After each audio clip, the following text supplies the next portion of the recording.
Olá pessoal, hoje nós vamos começar uma série de gravações das nossas aulas online, levando em consideração que nós estamos aí no período da quarentena, um período difícil que estamos passando e usando as tecnologias que a escola já dispõe e treina os professores já faz bastante tempo, a gente vai usar algumas ferramentas que a escola já disponibiliza. Hoje a gente vai fazer uma revisão do capítulo 3, do módulo 3, certo? Então vou querer que você pegue aí seu livro, certo? Módulo 3, cujo tema é a estrutura geológica, formas e processos do relevo terrestre, tá certo? Então todo mundo aí com o livro aberto, o caderno aberto, que é para a gente poder começar a fazer uma revisão desse tema. Uma outra coisa importante, nessa aula de hoje nós vamos estudar os agentes internos da formação de relevo. Nós vamos falar basicamente do chamado tectonismo, que como o nome diz tem a ver com as placas tectônicas. Então, uma boa aula para você, bom rendimento, anote as coisas e daqui a pouquinho a gente tem um espaço para tirar as nossas dúvidas. Acredito que a maioria de nós, quando criança, já deve ter observado o mapa mundo assim e deve ter percebido que os continentes eles se encaixam quase que perfeitamente.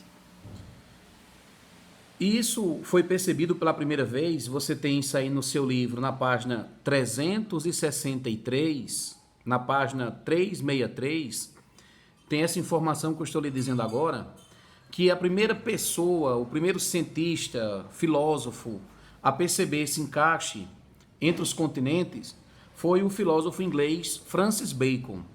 Ele começou a fazer uma análise entre a costa da América do Sul, né, a costa sul-americana e também o continente africano. E mais para frente, o alemão chamado de Alfred Wegener, eu acho que ele estava em casa sem fazer muita coisa, e aí ele começou a olhar assim para o mapa e disse, rapaz, eu acho que eu vou estudar essa coisa aí. E Alfred Wegener foi um dos primeiros a criar uma teoria chamada teoria da deriva continental. Alfred Wegener, esse senhorzinho que eu coloquei aí na foto. O que é que Alfred Wegener diz? O que é que ele dizia?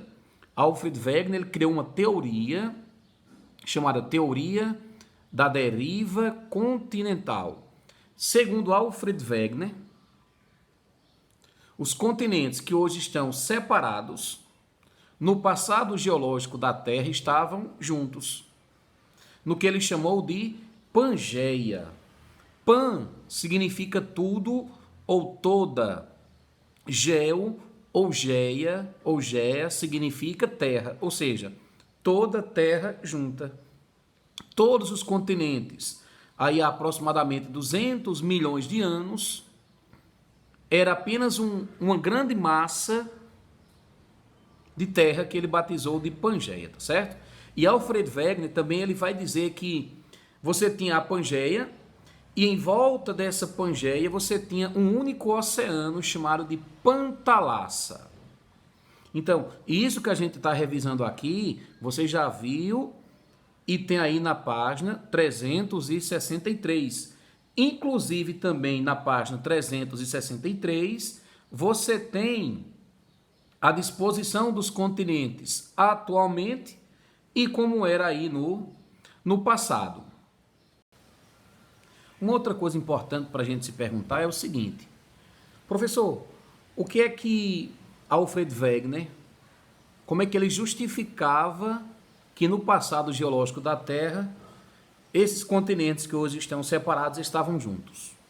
Essa é uma pergunta crucial para você saber, preste bem atenção.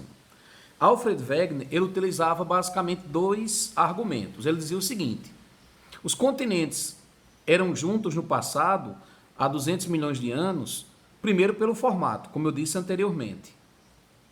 E segundo, ele falava que os continentes eram juntos porque existiam muitos fósseis, resto de bicho, resto de planta, que era igual, por exemplo, na África e na América do Sul, na Europa e na América do Norte, então, para Alfred Wegener, os continentes estavam juntos, e ele vai dizer esses dois argumentos.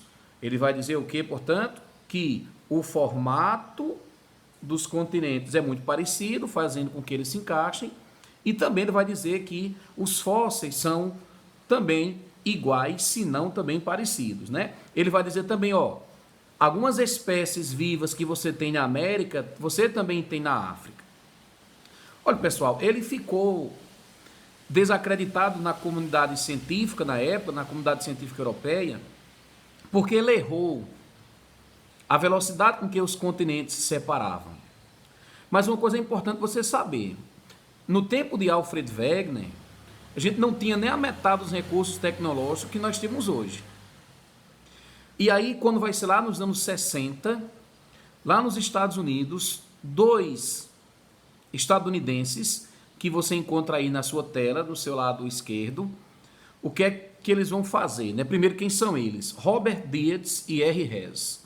Esses dois, eles vão criar uma teoria e eles vão provar que lá embaixo da superfície existe um bloco de rocha que sustentam os continentes e os oceanos. Esse bloco de rocha são as chamadas placas tectônicas.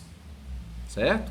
Professor, e Wegener, ele dizia o quê quanto à separação dos continentes? Porque Robert Dietz e R. Hess, eles vão dizer que os continentes vão se separar devido à movimentação das placas tectônicas. E o nosso amigo aí, Alfred Wegener, ele vai dizer o seguinte, ele diz assim, os continentes, eles estão separados, a Pangeia se separou devido à força das marés, o oceano Pantalassa ficava pressionando essa Pangeia e essa Pangeia começou, portanto, a se fragmentar. Uma outra coisa importante para você saber, ele também tentava explicar dizendo que um meteoro muito possivelmente tinha se chocado com a Terra. Pessoal, isso não tira o mérito da teoria da deriva continental de Alfred Wegener, mas é importante que você saiba que existem outras teorias como essa que eu acabei de falar para vocês, tá certo? A teoria das placas tectônicas. Os dois principais nomes dessas teorias, lá dos Estados Unidos, Robert Dietz e R. Hess. O que é que eles diziam? Eu disse ainda agora, segundo Robert Dietz e R. Hess, existe lá no interior da Terra, um bloco de rocha que sustenta os continentes e os oceanos. Esse bloco de rocha nós chamamos de placas tectônicas. O que é que você deve perceber dessa minha fala? Você deve perceber o seguinte, que os continentes, eles não são fixos. Os continentes, eles não estão presos. Pelo contrário, os continentes ainda estão à deriva. E a gente agora precisa saber quais são essas placas tectônicas, onde é que estão essas placas tectônicas. Por isso eu peço que você pegue seu livrozinho, lindinho, bonitinho, e abra aí na página 364. Na página 364, você vai observar onde é que estão essas placas tectônicas e quais são essas placas tectônicas. Inclusive, aí no seu lado esquerdo do vídeo eu também coloquei quais são essas placas tectônicas, certo? Então, página 364. Vamos chamar a atenção para algumas placas tectônicas. Observe só. A placa que o Brasil está, todos vocês sabem, é a placa sul-americana. Do lado da placa sul-americana você tem a placa de Nazca. Daqui a pouco a gente fala mais sobre elas, tá certo? Aí você tem também lá na África a chamada placa africana, certo? Observe que a placa sul-americana vai para um lado e a placa africana vai para o outro lado, estão no movimento divergente, certo? Professor, esse movimento das placas tectônicas causam o quê? Pelo amor de Deus, anotem isso aqui, ó. O movimento das placas tectônicas causam, primeiro, as chamadas fossas oceânicas. Calma, professor, tá indo muito rápido. Então, ó, Primeira coisa que as placas tectônicas, quando se separam, pode causar. Primeiro, o movimento das placas pode causar as fossas oceânicas, pode causar também atividades vulcânicas, terremotos e tsunamis. E também o movimento das placas pode fazer surgir o que nós chamamos de dobramentos modernos. Dobramento moderno é um nome bonito para dizer que é um relevo de grande altitude que começou a ser formado recentemente, há 65 milhões de anos para cá. Geologicamente falando, isso é recente, porque, por exemplo, o território brasileiro, como a gente vai estudar na segunda série do ensino médio, o território brasileiro é de formação geológica antiga. O nosso território começou a ser formado há 4,5 bilhões de anos atrás. Aquilo que é 65 milhões de anos é muito novo, certo? Então, cuidado. O que é que o movimento das placas pode causar? Terremotos, tsunamis, vulcões, surgimento de dobramentos modernos e também as chamadas fossas oceânicas. Beleza? Professor, como eu vou saber que um relevo é novo ou antigo? Simples. O relevo novo ele é pontiagudo e geralmente coberto de neve devido à grande altitude. Quanto mais alto, quanto maior a altitude, menor a temperatura, mais frio. É de difícil acesso o dobramento moderno. O relevo antigo, como o nome diz, ele já é bastante desgastado pelo tempo, ele tem formas arredondadas. Que aí a gente vai ver isso aqui depois separadamente, tá certo? Então vamos continuar. E aí você pode ter ficado curioso no seguinte: professor, quais são esses dobramentos modernos? Onde é que esses dobramentos modernos se encontram? Onde é que eu posso saber mais sobre ele? Aqui na nossa aula. Olha só, antes da gente ficar de férias, eu dei algumas aulas, não foi? E quem assistiu aquelas aulas, assim que a gente começou a quarentena, antes das férias, as pessoas já têm anotado aí no seu caderninho onde é que estão esses dobramentos modernos. Vamos lá. Tem aí um mapinha. Você deve estar observando. Você tem o dobramento moderno na América do Sul, que é a chamada Cordilheira dos Andes. Você tem um dobramento moderno lá na América do Norte, a chamada Montanhas Rochosas. Você tem um dobramento moderno na África. O dobramento moderno na África é a chamada Cadeia do Atlas. Você também tem dobramento moderno lá na Europa, os Alpes suíços. Você também tem dobramento moderno na Ásia. Por exemplo, aí os chamados o Himalaia, né? O Himalaia, a Cordilheira do Himalaia, certo? Então esses aí são os principais dobramentos modernos, as principais cadeias de montanhas formadas pelo contato das placas tectônicas. É importante que você saiba como isso surge e quais são, certo? E a gente agora começou a chegar num aspecto importante, que é a formação do relevo terrestre. Mais uma vez, eu peço para você ter cuidado. Professor, o que é relevo? Relevo é a forma que a superfície possui. A superfície ela pode ser uma planície, uma depressão, um planalto, uma montanha. Então, relevo é apenas a forma que a superfície possui. Lembre-se, você já estudou isso na sala de aula, no fundamental e agora no médio. O relevo, ele surge graças a duas forças. O que nós chamamos de dois tipos de agentes. Existem os agentes internos. Os agentes internos, como você vê aí no conceito da imagem que eu coloquei, agentes internos são forças que partem do interior da Terra, tipo tectonismo, vulcanismo, abalo sísmico, parte do interior da Terra levantando o relevo. Opa, professor, então é por isso que você tem os dobramentos modernos. E também é por isso que você tem os terremotos. Também é por isso que você tem as atividades vulcânicas. Então, como é que surgem os relevos? O relevo ele surge graças a forças que nós chamamos de agentes. Internos são aqueles que pressionam o relevo e os externos que fazem o contrário. Os agentes externos eles vão rebaixando o relevo. Seja inteligente. Ah, professor, então no dobramento moderno é o agente interno que predomina. E no agente e no relevo antigo, no relevo antigo, o que é que predomina? São os agentes externos. Por isso que o relevo é baixo e arredondado.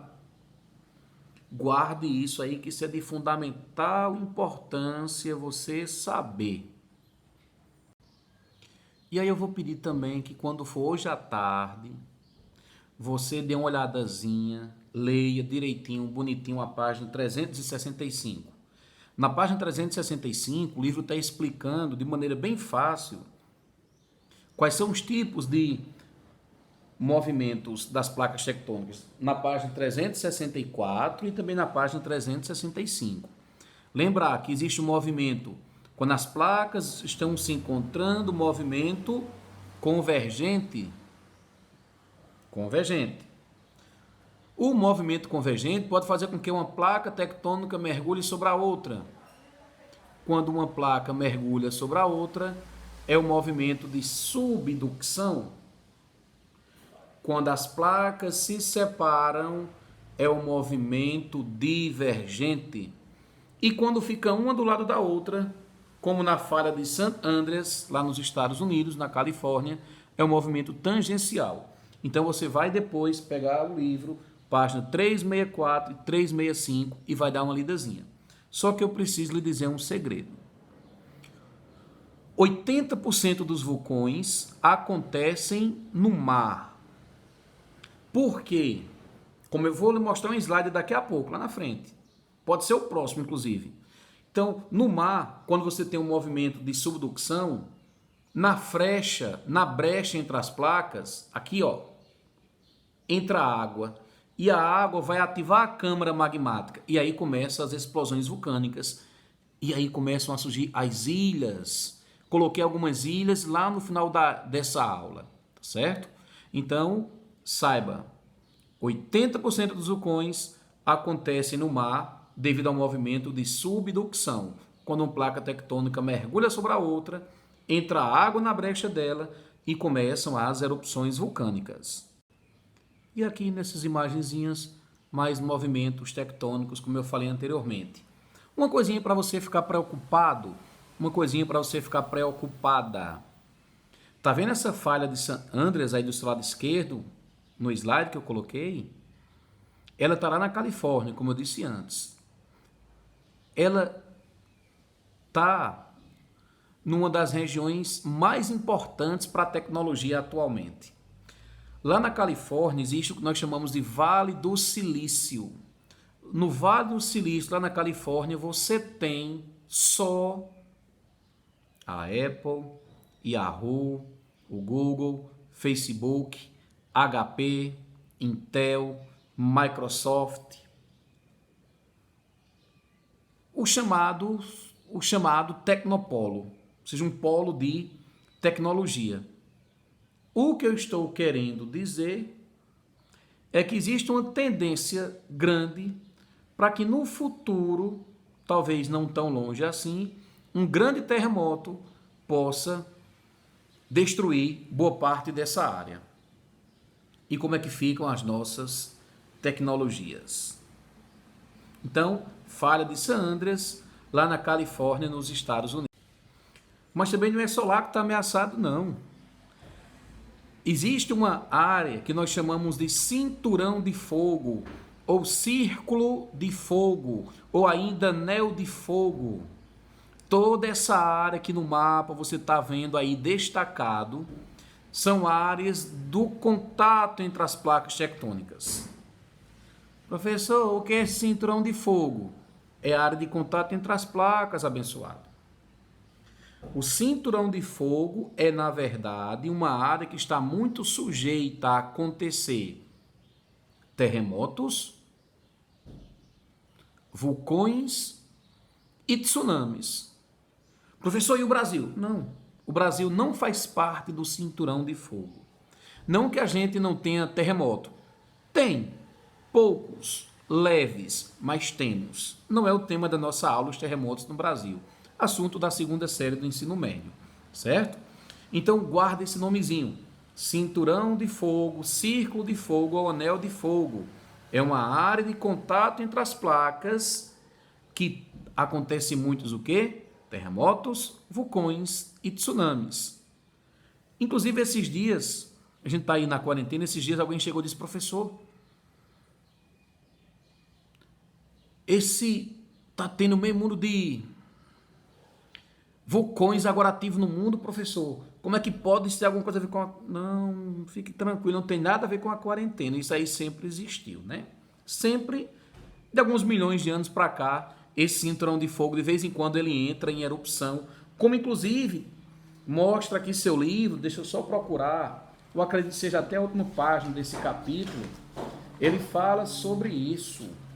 Ele fala aí, ó, na página 387, um vulcão na Islândia. Esse vulcão é um nome impronunciável. O livro chamou só de Laki, o vulcão Laki.